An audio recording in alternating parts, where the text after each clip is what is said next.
అమరావతి ముందుకు వెళ్లకుండా అడ్డుకునే కార్యక్రమం 2014 నుంచే జరుగుతుంది. ఈ రోజుకి కొనసాగుతుంది. జూన్ 2025లో అమరావతి నిర్మాణానికి వ్యతిరేకంగా ప్రొఫెసర్ రామచంద్ర గారు చేసిన ప్రసంగం చూశాను. ఆయన అమరావతికి వ్యతిరేకంగా చేసిన వాదనలకు స్పందన ఈ వీడియో. వివరాల్లోకి వెళ్లే ముందు ఒక విషయం. 1953లో ఆంధ్ర రాష్ట్ర ఆవిర్భావానికి ముందు నుంచి కూడా విజయవాడ ప్రాంతం రాజధానికి అనుకూలమని చాలా మంది భావించారు. అప్పటి మద్రాస్ అసెంబ్లీలో ఆంధ్ర రాజధాని తీర్మానం పెట్టి కేవలం తెలుగు ప్రజాప్రతినిధులే ఓటు వేయాలని నిర్ణయించారు. రాజధానిగా కర్నూలు, వైజాగ్, తిరుపతి కోసం పెట్టిన తీర్మానాలు వీగిపోగా విజయవాడ రాజధానికి మెజారిటీ ఓట్లు వచ్చినప్పటికీ 4 ఆంధ్రేతర సభ్యులు ఓటేసి తీర్మానాన్ని 63, 62 ఓట్లతో ఓడించారు. ఆ 4 ఓటేయకపోతే 62, 59 ఓట్లతో 1953లోనే విజయవాడ రాజధాని అయ్యేది. ఉత్తరాంధ్రకు, రాయలసీమకు మధ్యలో ఉండే విజయవాడ ప్రాంతం రాజధానికి అన్ని రకాలుగా అనుకూలమైన ప్రాంతం. అయినప్పటికీ మేధావులు, రాజకీయ నాయకులు, మీడియా పండితులు అందరూ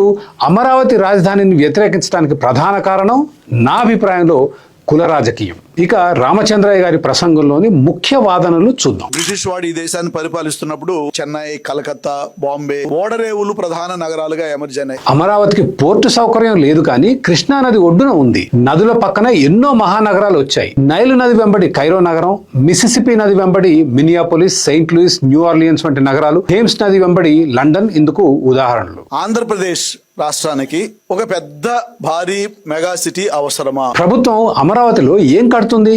సచివాలయం, అసెంబ్లీ, కోర్టులు, ఉద్యోగుల క్వార్టర్లు. ఇవి కాక రోడ్లు, డ్రైనేజీలు, మంచినీరు, కరెంటు సదుపాయాలు, పార్కులు. కేంద్ర ప్రభుత్వ నిధులతో రింగ్ రోడ్డు, మెట్రో ప్లాన్ చేస్తున్నారు. ఇది కాక ఇంకేం చేస్తున్నారు చెప్పండి ఈ భారీ సిటీలో? ఓకే, రైతుల దగ్గర భూమి సమీకరించి కంపెనీలకు ఇస్తుంది ప్రభుత్వం. అనుకున్న విధంగా IT, financial, tourism, education, sports జోన్లలో వ్యాపారాలు వస్తే రైతుల భూములకు విలువ పెరుగుతుంది. లేకపోతే స్వచ్ఛందంగా భూమి ఇచ్చిన రైతులే నష్టపోతారు. రిస్క్ తీసుకున్న రైతులకు లేని బాధ మీకెందుకు? చండీగఢ్, భువనేశ్వర్, గాంధీనగర్, నయా రాయ్పూర్, ఏ ఒక్క నగరం కూడా ఒక పెద్ద నగరంగా ఎమర్జ్ కాల. ఇది జరగాలి అంటే మీకు జనాభా ఉండాలి కదా. మెగా సిటీ అవుతుంది, రైల్వే స్టేషన్ లేదా ఇంటర్నేషనల్ ఎయిర్పోర్ట్, రేపు ఆర్థిక సంపద సృష్టి అంతా జరుగుతుందంటే ముందు ఇక్కడ మనుషులు ఉండాలి కదా. ఇక్కడ మనుషులు ఎక్కడి నుంచి రావాలండి?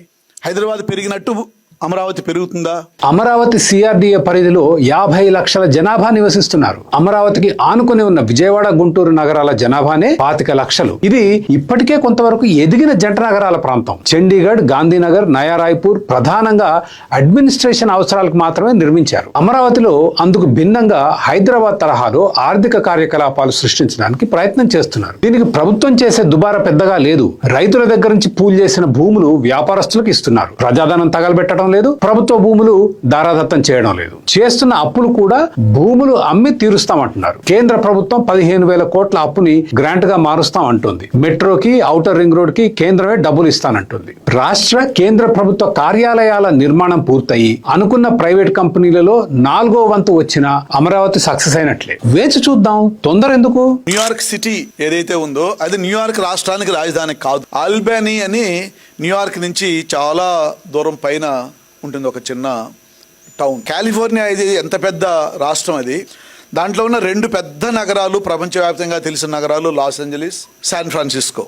ఇవి 2 కూడా ఆ రాష్ట్రానికి రాజధానులు కాదు. సాక్రమెంటో అని ఒక చిన్న టౌన్. కొత్త సిటీస్ ని ప్లాన్ చేసి దాని మీద ఆర్థిక వనరులు అన్నిటి తీసుకొచ్చి పెట్టాల్సిన అవసరం లేదు. రామచంద్రయ్య గారు తనకు నచ్చిన ఉదాహరణలు ఎంచుకున్నారు. దీన్ని ఇంగ్లీష్ లో చెర్రీ పికింగ్ అంటారు. అమెరికాలో కొన్ని రాష్ట్రాల్లో రాజధానులు చిన్న నగరాల్లో ఉన్నాయి, కొన్ని రాష్ట్రాల్లో పెద్ద నగరాల్లో ఉన్నాయి. అరిజోనా రాజధాని ఆ రాష్ట్రంలోని అతిపెద్ద నగరం ఫీనిక్స్. జార్జియా రాజధాని ఆ రాష్ట్రంలోని అతిపెద్ద నగరం అట్లాంటా. మాసచ్యూసెట్స్ రాజధాని బాస్టన్. కొలరాడో రాజధాని డెన్వర్. మరి ఈ నగరాలను విస్మరించి తన వాదనకు సరిపడే న్యూయార్క్, కాలిఫోర్నియా ఉదాహరణలే ఎందుకు ఎంచుకున్నట్లు ప్రొఫెసర్ గారు? ఇండియా, చైనా, పాకిస్తాన్, రష్యాలలో కూడా రాష్ట్రాల రాజధానులు పెద్ద నగరాలే. ఆంధ్రప్రదేశ్ చూసుకుంటే 3 పెద్ద నగరాలు మన చుట్టూ ఉన్నాయి. హైదరాబాద్, బెంగళూరు, చెన్నై. ఈ 3 నగరాలను మించి వసతులు కల్పిస్తే గానీ రాలేరు. లేకపోతే బెంగళూరులో, చెన్నైలో, హైదరాబాద్ లో ఉద్యోగం వస్తున్నప్పుడు ఇక్కడ ఎందుకు వస్తారు? ఉద్యోగం గానీ, వ్యాపారం గానీ. హైదరాబాద్ లో హైటెక్ సిటీ నిర్మాణం జరిగే నాటికి బెంగళూరులో ఐటీ సెక్టర్ వేళ్లునుకుని ఉంది. 25 ఏళ్లు ఫాస్ట్ ఫార్వర్డ్ చేస్తే ఏంటి పరిస్థితి? హైదరాబాద్ లో 10 లక్షల మంది ఐటీ ఇండస్ట్రీలో పనిచేస్తున్నారు. దాదాపు 3 లక్షల కోట్ల రూపాయల సాఫ్ట్వేర్ ఎగుమతులు చేస్తున్నారు. ఇంకొద్ది సంవత్సరాలలో హైదరాబాద్ ఐటీ ఇండస్ట్రీ బెంగళూరు స్థాయికి చేరుతుంది. ఇది హైటెక్ సిటీ కట్టే రోజుల్లో ఎవరన్నా ఊహించారా? 25 ఏళ్ల క్రితం బెంగళూరు ఉంది కదా, మళ్ళీ హైదరాబాద్ కి ఎవరు వస్తారు అనుకుంటే హైదరాబాద్ లో ఈ రోజు ఐటీ విప్లవం సాధ్యమయ్యేది కాదు. Genome valley, ISB, IIIT, ORR, Shamshabad ఎయిర్పోర్ట్లు వచ్చేవి కావు. ఆంధ్రప్రదేశ్ లో 5 లక్షల జనాభా ఉన్న సిటీస్ దాదాపు 12 సిటీస్ ఉన్నాయి. 13 ఓడరేవులు మనకు తీరం వెంబడి ఉన్నాయి. 5 ఫంక్షనల్ ఎయిర్పోర్ట్స్ ఉన్నాయి. ఈ ఉన్న వాటిని డీసెంట్రలైజ్డ్ డెవలప్ చేసుకుంటే సంపద అవే సృష్టిస్తాయి. టీడీపీ ప్రభుత్వం వ్యాపారాలు చాలా వరకు అన్ని ప్రాంతాల్లో పెట్టే ప్రయత్నం చేస్తుంది. ఐటీ పెట్టుబడులు వైజాగ్ చుట్టుపక్కల ప్రాంతాలకు వెళ్తున్నాయి. ఉదాహరణకు కాగ్నిజెంట్, TCS, సత్వ, అదాని కానెక్స్ వైజాగ్ లో పెడుతున్నారు. కియా అనంతపూర్ లో, ఇసుజీ హీరో తిరుపతిలో, టెక్స్టైల్ పార్క్ చిత్తూరులో, NTPC గ్రీన్, అలయన్స్ టైర్స్ అనకాపల్లిలో వస్తున్నాయి. రామచంద్ర గారి డీసెంట్రలైజ్డ్ కోరికకు ఎక్కడ గండి పడింది? వాస్తవానికి కృష్ణా, గోదావరి, గుంటూరు ప్రాంతాలకే భారీ పెట్టుబడులు రావడం లేదు. రామచంద్రయ్య గారు 12 మినీ నగరాల మున్సిపాలిటీలను అభివృద్ధి చేయండి అన్నారు. మౌలిక సదుపాయాలు సృష్టించాలన్నారు. డెమోక్రటిక్ పొలిటికల్ కల్చర్ తీసుకురండి అన్నారు. ఆయన డిమాండ్ సహేతుకమైనదే. కానీ ఆయన కోరికకి అమరావతికి ఏంటి సంబంధం? ఈ 12 మినీ నగరాల మున్సిపాలిటీల వనరులన్నీ దోసుకొచ్చి అమరావతిలో పోస్తున్నారా? లేదే, అప్పు చేసి అమరావతి కడుతున్నారు. కొంత అప్పు కేంద్ర ప్రభుత్వం తీరుస్తానంటుంది. మిగిలిన అప్పు భూమి అమ్మి తీరుస్తాం అంటున్నారు. 12 మినీ నగరాలు ఎదగొచ్చు, అమరావతి ఎదగొచ్చు. ఈ రెంటికి లింక్ ఎందుకు పెడుతున్నారో అర్థం కాదు. కంప్లీట్లీ న్యూ సిటీ వచ్చి మనకి ఇండియాలో లేవు, బయట కూడా పెద్దగా లేవు. శుభం పలకరా పెళ్లి కొడక అంటే పెళ్లి కూతురు ఏదో అన్నట్లు అమరావతి మీద ఈ విషం కక్కడం ఏంటో అర్థం కాదు. ఒకప్పుడు కజాఖ్స్తాన్ రాజధాని అల్మాటీ ఆ దేశంలోని అతిపెద్ద నగరం. 1997లో రాజధానిని అస్తానా అనే 3 లక్షల జనాభా టౌన్ కి మార్చారు. ఈ రోజు 15 లక్షల జనాభాతో అస్తానా జీడిపి 100 పెరిగి $32 బిలియన్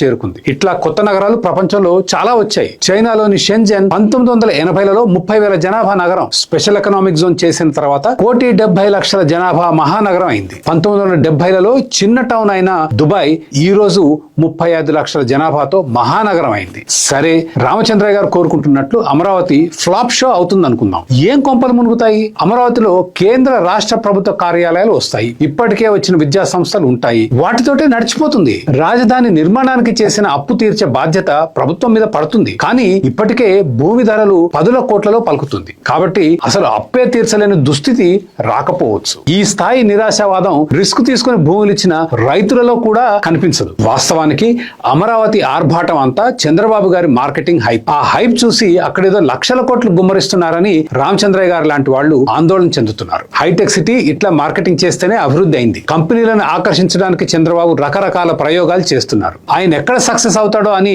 రామచంద్రయ్య గారు లాంటి వాళ్ళు దిగులు పడుతున్నారు. విభజన చట్టంలోని సెక్షన్ 94(3) ప్రకారం కేంద్ర ప్రభుత్వం అమరావతి నిర్మాణ ఖర్చులు భరించాలి. రాజ్ భవన్, హైకోర్టు, సచివాలయం, అసెంబ్లీల నిర్మాణ ఖర్చుతో పాటు రోడ్లు, డ్రైనేజీ, మంచినీరు వంటి మౌలిక సదుపాయాల నిర్మాణాలకు కేంద్రం డబ్బివ్వాలి. రామచంద్రయ్య గారు ఆయన లెఫ్టిస్ట్ మిత్రులు రాష్ట్ర శ్రేయస్సు కోరితే కేంద్రం మనకి ఇవ్వాల్సిన డబ్బు కొరకు పోరాడాలి. అంతేకాని అమరావతి ఒక విఫల ప్రయోగం కావాలనే దురాలోచనతో మనం కూర్చున్న కొమ్మని మనమే నరుక్కోకూడదు.